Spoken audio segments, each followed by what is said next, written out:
Halo Rangers, balik lagi di Cerita Petualang bersama dengan saya Gina. Hari ini saya ditemani oleh satu orang narasumber yang luar biasa sekali. Ini Kak Doni Saluling. Kak Doni, sebelum kita masuk ke materinya boleh memperkenalkan diri langsung kepada Rangers. Silakan Kang Doni. Siap. Perkenalkan, nama saya Doni. Saya kalau dibilang praktisi penggiat alam terbuka sudah sering bermain sejak tahun 2008. Selama ini banyak berkegiatan di perjalanan-perjalanan ke gunung hutan, ke kebencanaan dan search and rescue. Oke, Bang Doni itu di Bandung, base-nya berkegiatannya di Bandung. Base-nya sebenarnya karena ikut organisasi Wanadri di Bandung masuk 2008, tetapi lebih banyak di daerah Sulawesi. Oh, Sulawesi. Ya. Sulawesinya Sulawesi? Sulawesi Selatan. Sulawesi Selatan. Menarik. Masih jarang terjamah, betul? Masih banyak tempat yang belum terjamah. Oke. Ya, belum terkenal lah. Oke. Bang Doni, kita mau ngebahas tentang survival. Siap. Kayaknya itu kalau di kalangan penggiat alam terbuka sesuatu hal yang memang tidak akan pernah lepas. Nah, bisa diceritain Kang Doni, sebetulnya apa sih bedanya antara survive dan survival? Oke, survive itu sebenarnya actionnya ya. Action tindakan kita untuk keluar atau menghadapi bahaya yang berada dalam perjalanan alam terbuka. Sementara survival itu adalah sebenarnya noun-nya, itemnya, apa yang kita lakukan, unsur-unsur apa yang dalam tindakan-tindakan tersebut. Itu dia sih survivalnya. Oke. Satu-satu Bang Doni, kita turunin dulu satu-satu. Survive, apa tuh? Survive bertindaknya. Bertindaknya? Bertindaknya. Kita ngomong gini lah, secara konteksnya ya. Survive itu di kehidupan manusia itu hampir semua orang survive. Kita mau di kehidupan kota kita survive untuk bagaimana bisa punya duit untuk makan, bisa punya shelter untuk berlindung. Nah, ketika kita masuk survive di konteks alam terbuka, itu sebuah tindakan kita untuk keluar dari keadaan-keadaan yang berbahaya. Itu kalau survive-nya. Kalau survival? Survival itu sebenarnya cara untuk menyelamatkan diri kita untuk keluar dari keadaan yang berbahaya. Oke. Itu bedanya antara survive dan survival. Ya. Tapi dua-duanya sebetulnya ketika seseorang itu masuk ke dalam kondisi yang berbahaya. Benar. Intinya itu ya? Ya. Intinya itu. Cuman kita harus lihat dari konteksnya juga ya. Oke. Siap. Enggak selalu ngomongin di gunung lah ya. Enggak selalu ngomongin masalah penggiat. Maksudnya di luar penggiat juga itu pasti seseorang juga akan menghadapi situasi itu. Ada masanya akan menghadapi situasi itu. Benar. Kalau paling gampang lagi nih, kita ngelihat ke bencana Palu. Oke. Di Palu itu kota. Iya. Tapi ketika terjadi kejadian yang luar biasa, itu mengancam nyawa mereka. Nah, di dalam kota pun mereka harus survive. Bagaimana mencari shelter, bagaimana mencari makan, karena pada saat itu makanan sudah dijarah semuanya. Itu juga bagian survival. Jadi konteksnya ditempatkan di daerah urban. Oke, sekarang kita berbicara konteksnya untuk penggiat alam terbuka. Siap. Bang Doni. Nah, banyak sekali, ini saya nggak tahu benar atau enggak ya, tapi saya minta dikoreksi sama Bang Doni dan pendapat Bang Doni itu kayak gimana. Mindset seseorang masuk ke dalam kondisi survival itu ketika memang makanannya sudah habis, nyasar gitu. Atau memang mengalami kondisi yang mengancam nyawa dalam artian ada kendala medis. Nah, apakah survival itu memang harus, cirinya itu memang harus seperti itu atau tidak gitu, Bang Doni? Sebenarnya tidak, karena begini, ketika kita ngomong tentang makanan kita sudah nol, kita sebenarnya sudah pada titik yang sangat berbahaya dalam spektrum survival, karena kita tidak aware, kita tidak sadar bahwa sebelumnya bahwa ini sudah mulai kritis loh.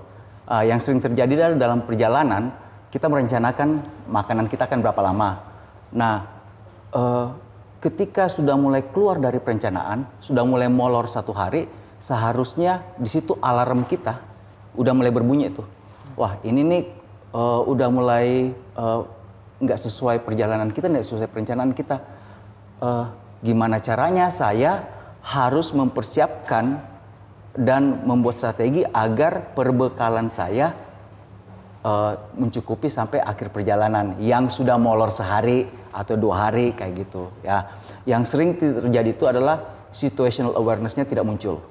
Karena yang dipikirin tentang survival itu adalah yang kalau menurut saya ya, yang ngetop itu adalah ketika kita lihat di YouTube atau di TV-TV yang melihat bagaimana orang membuat perangkap, mencari botani, itu yang dalam tanda kutip seksi. Itu makanya terjadilah salah kaprah itu. Salah kaprah. Yang perlu digarisbawahi bahwa seseorang ketika masuk kondisi survival itu tidak selalu harus habis dulu makanannya. Tidak perlu. Tidak harus nunggu celaka dulu. Benar. Ya kan? Benar. Yang paling penting adalah kesadaran bahwa seseorang itu sudah masuk ke dalam situasi survival dan apa nextnya, planningnya. Ada pengalaman Bang ke arah sana? Oh ya, ada. Tapi itu kayaknya kita bahas di segmen yang berbeda untuk pengalaman itu. Cuman bagaimana untuk kitanya bisa menyadari, mempermudah agar kita itu menyadari bahwa kita ini udah akan masuk ke dalam kondisi survival. Karena nyasar sendiri Bang, kalau kitanya nggak aware, nyasar aja kita tuh bisa nggak sadar kalau kita itu lagi nyasar. Ya, itu biasanya kembali ke perencanaan perjalanan ya. Kita cari tahu kita mau kemana, kita mau berapa hari bermainnya atau berlatihnya. Nah, itu semua ketika kita melakukan perencanaan, kita tahu nih kita sudah akan di mana, tempat kita akan berada di mana, perbekalan kita akan bawa gimananya. Nah, begitu itu udah miss, begitu itu sudah loh kok tempat saya yang seperti Gina bilang tadi nyasar, ini tidak sesuai apa yang saya baca nih atau yang saya kumpulkan data primernya. Di situ harus sudah mulai aware. Peka kita. Oh, atau kita seharusnya sudah suatu posisi, bilanglah kita bergerak, wah posisi ini kita belum sampai nih. Kita harus peka. Waduh, gimana makanan saya? Saya kayaknya harus tambah berapa jam lagi ke depan. Nah, itu kita sudah harus peka. Kita tidak bisa membawanya secara business as usual. Gitu. Oke.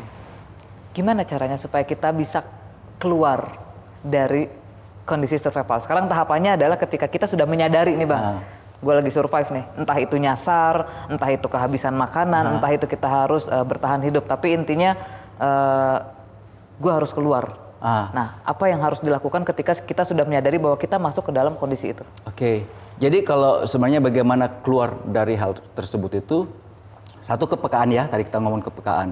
Terus kedua itu yang sering terjadi dengan ketika kita melakukan operasi SAR itu, survivornya itu karena panik, karena pengen keluar, dia itu sudah keliling-keliling walaupun nggak tahu daerahnya sehingga makin lama makin menjauh dari jalur utama yang dia jalankan. Nah, tim SAR biasanya mempunyai banyak kesulitan karena jelajahnya orang tersebut. Nah, kalau buat saya sendiri, yang saya anjurkan itu adalah begitu kita memang udah alarm kita udah nyala bahwa, aduh saya nyasar nih, saya sudah nggak tahu di mana, segera cari tempat yang menurut Anda itu aman.